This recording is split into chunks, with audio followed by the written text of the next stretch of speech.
Et en ce lundi, on ouvre tout d'abord cette édition avec une image et surtout un événement musical, la sortie d'un double album DVD de Wax Taylor. L'artiste DJ électro, roi du trip-hop, Jean-Christophe Lesouf de son vrai nom, était vendredi au Sécu, le Centre Euro-Régional des Cultures Urbaines. Il a en fait composé un album 100% lillois, après plusieurs mois en résidence à Lille, et surtout un concert symphonique exceptionnel au printemps dernier au Théâtre Sébastopol. Wax Taylor avait notamment collaboré avec le Conservatoire de musique de Lille. 40 élèves étaient avec lui sur scène pour une association unique de la musique classique, du hip-hop et de la musique électro. L'artiste fête d'ailleurs cette année ses 10 ans de carrière, donc, et pour fêter cela, il sort à Lille ce double album DVD très important pour lui. On l'écoute, Idil Gunay a eu le plaisir de le rencontrer. Il a été complètement réalisé ici à Lille. En fait, de toute façon, tout le projet a été initié à Lille. Les musiciens sont lillois, l'équipe est quasi exclusivement lilloise. Il y a eu beaucoup de réalisateurs et de gens autour qui ont travaillé, qui sont lillois. C'était vraiment une volonté de départ. Il a la particularité, je pense, de faire un panorama, de faire de poser à un moment donné par rapport à tout ce que j'ai pu faire en 10 ans et d'injecter un regard différent sur déjà la méthode de travail, la façon de le faire, mais aussi voilà, se retourner et revisiter en fait tout ça avec ce cadre bien précis qui est celui de la formation symphonique, quoi. Autre image dans l'actualité de ce week-end en votre métropole lilloise, cette grande exposition de Playmobil à Templeuve, à l'espace Robert Schuman. Au programme, 12 thèmes étaient présentés par une trentaine de passionnés. Et allant de la guerre du Vietnam au cirque ou les pirates, le monde féerique, en tout des milliers de personnages Playmobil ont été mis en scène par une trentaine donc, de passionnés, de collectionneurs, avec à chaque fois des décors et des costumes uniques, créés, customisés et par les exposants pour cette occasion. Durant le week-end, dans tout, plus de 11 000 visiteurs tout de même sont venus rêver devant ces Playmobil. Des passionnés, amateurs ou simples curieux, petits et grands, en famille. Louis Caillé s'est fait un plaisir d'aller à cette exposition et a rencontré un de ses collectionneurs. Moi je fais du custom, c'est-à-dire que je modifie les Playmobil existants, je moule, je sculpte, je repeins, j'adapte. Pour recréer les univers que je veux. Je suis un grand fan de cinéma, je ne suis pas forcément un collectionneur acharné de Playmobil.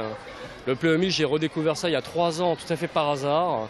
Et la figurine très basique de 7,5 cm, avec une expression très anonyme, m'a donné l'occasion de mettre en pratique et de mettre en œuvre plein de films. Voilà. C'est une matière de travail, une base de travail qui me permet de recréer des univers.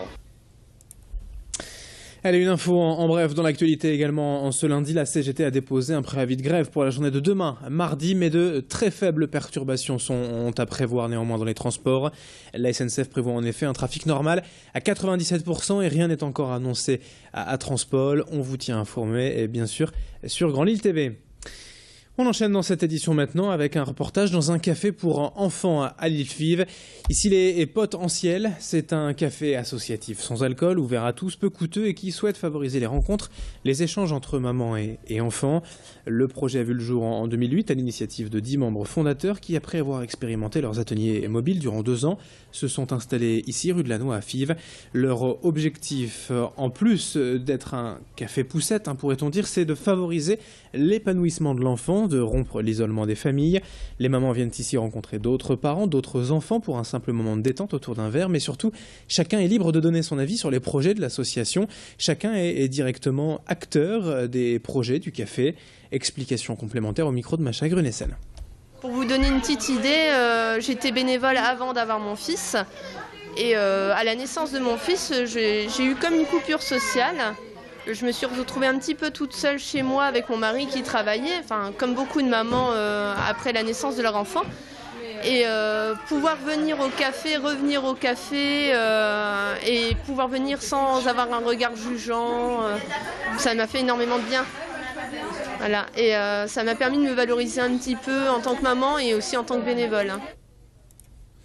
Et puis pour terminer ce journal, à défaut de vous montrer quelques images de la Zombie Walk ce week-end, je vous le rappelle, Zombie Walk annulée par la mairie de Lille pour cause d'images dégradantes. On vous propose plutôt la Doggy Walk vendredi soir dans les rues de Lille.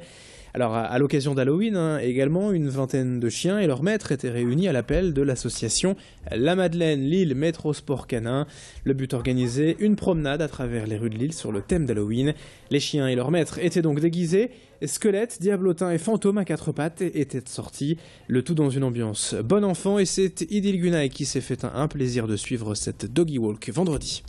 Ceux qui sont avec le déguisement sont vraiment les chiens qui ont à la fois et l'envie, éventuellement même l'habitude et le plaisir à le porter. On ne peut pas obliger un chien de famille à porter un déguisement s'il ne le supporte pas, s'il n'a pas envie de le porter, d'une part. Et puis aujourd'hui pour le groupe c'est intéressant parce que les chiens se retrouvent dans une ambiance où ils peuvent un petit peu se rencontrer, s'amuser, on va se promener ensemble, on peut changer de place pour la détente, pour la promenade, pour l'amusement. Et la détente des maîtres se ressent aussi sur les chiens qui sont détendus, qui profitent du moment entre eux à s'ébattre et à échanger. Et c'est la fin de ce journal. Merci à vous de l'avoir suivi. Merci de votre fidélité sur Grand Lille TV. On est ensemble tout au long de cette journée avec la météo également à suivre dans un instant et l'infotrafic en temps réel. Très belle journée à toutes et à tous.